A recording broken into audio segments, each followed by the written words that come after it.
अरे तैयार हो जाओ, ज़माने का पुकारा है।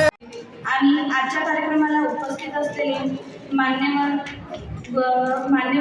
विद्यार्थी मित्रमैत्रिणींनो व उपस्थित सर्व मान्यवर मंडळी, सर्वांना माझा जय जय।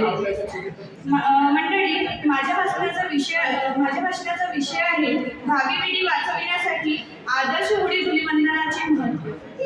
आजकालचे जे सण आणि उत्सव याचे स्वरूप पाहिले तर आपल्या आरोग्याला अत्यंत धोकादायक असे आहे। आधी पूर्वीचे लोक होळीच्या नावावर झोपण्याच्या खाटा सुद्धा होळीत पेटवत होते आणि आपल्या घराजवळील मोऱ्या कटारीतील भात एकमेकांना त्यामध्ये बुडून लावत होते आणि दारू नशा पाणी करून गावामध्ये सर्वत्र धुमाकूळ करत होते। हे सगळं होऊ नये, रोगराई होऊ नये, भांडण होऊ नये, झगडे होऊ नये म्हणून वंदनीय महाराजांनी ग्रामगीतेत 23व्या अध्यायात आदर्श होळी धुलिवंदनाचे महत्त्व सांगितलेले आहे। पर्यावरणातील केरकचरा जाळजूळ करून पेटवणे हा सुद्धा एक होळीचे रूप राहू शकते। त्यामुळे पर्यायाने घरासमोरील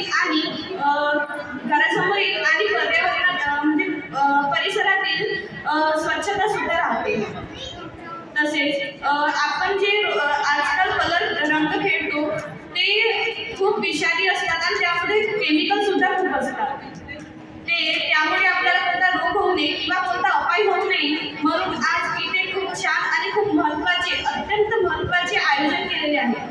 मी येथील आयोजकांना भावी पिढी वाचवण्यासाठी आदर्श होळी धुलिवंदनाचे महत्त्व याबद्दल एवढे अत्यंत महत्त्वाचे आयोजन केल्याबद्दल धन्यवाद देते व मी एवढे बोलून मी माझे 2 शब्द संपविते। जय हिंद।